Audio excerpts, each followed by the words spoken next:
Hello and welcome to another new episode of Learning Simplified. In this tutorial, we will be speaking about a definite CSS trick which is known as background blending. Now this blending mode is practically a sole property which has been used so far in some graphics software, and we have seen it in action in many cases, as if in this particular case. Here goes the bottom layered image, and on the top of it we have placed this individual fox image.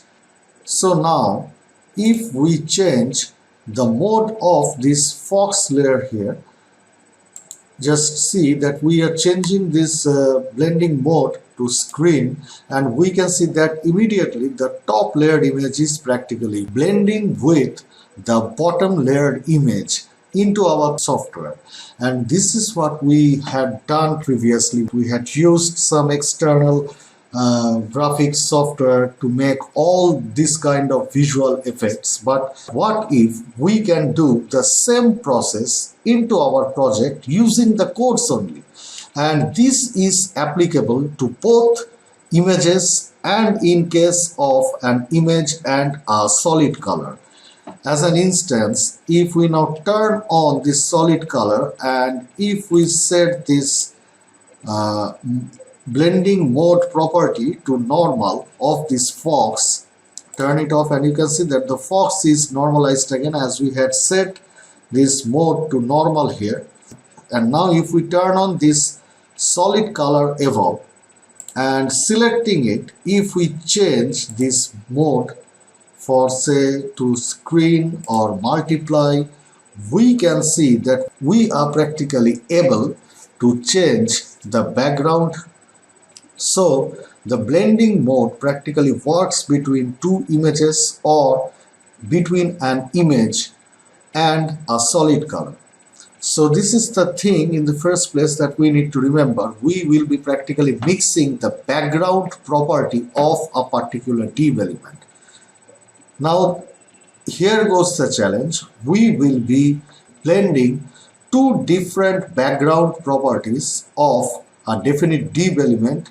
So let's head back to our project here. This is the project that I had created in this purpose. We were practically working on it.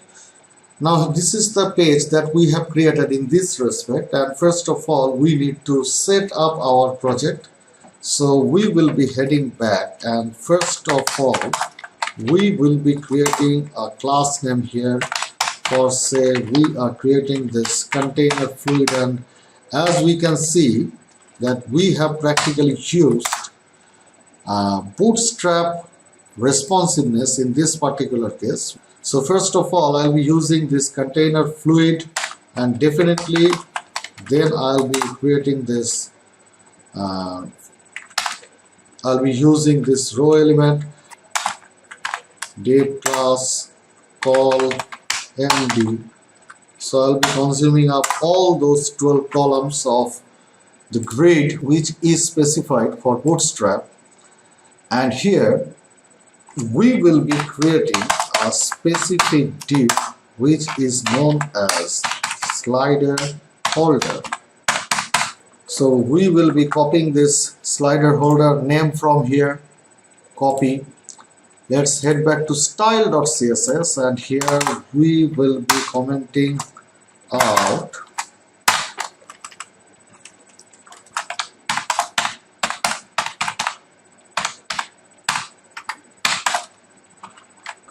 so definitely let's create this class name here, slider holder, in the first place. Let's create this width. We'll be setting it to 100%. We'll be providing a height in the first place, which we'll be using this 100 v8. So we will be using practically the whole viewport. Now in the next case we will be using a background. First of all let's use this URL where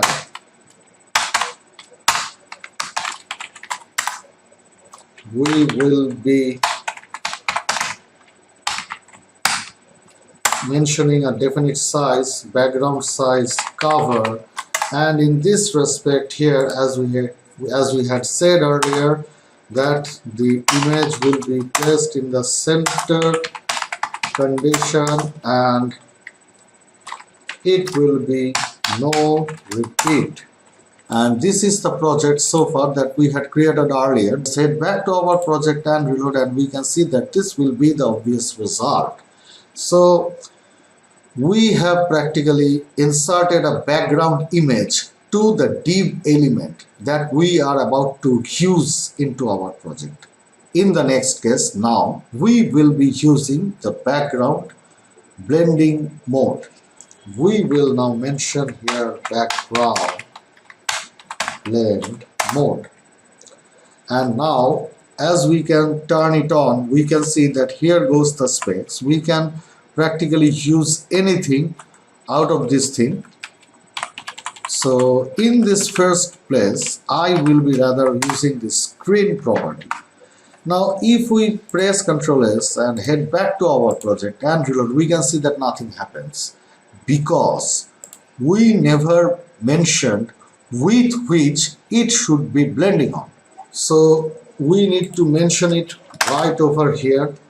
We are mentioning a typical background color here. For say it will be red. Now if we head back to our project and reload, now we can see that we are practically able to view the immediate effect of background blending. Here an image is being blended with a solid background color. This is what we had specified into our project. So instead of screen, if we now use this multiply, there it goes, this is the multiply mode. Head back to your project and reload, and you can see that this is the multiply mode that we are using here. So there it goes. We can practically make any changes over here. We have a bunch of selection of background blending mode. We can set the opacity level using some CSS filter effects, and we have already discussed how to apply some CSS filters on some background images instead of an image in our previous video. So if you are not confident about it, I would like to ask you to head back for a while and watch our previous video on regarding this individual tutorial on how to apply a CSS filter on some immediate background images. Now before we get off, the last thing that I am about to discuss here is, let's head back here, and instead of this color property, we won't be using any color. Instead we will be using another URL for say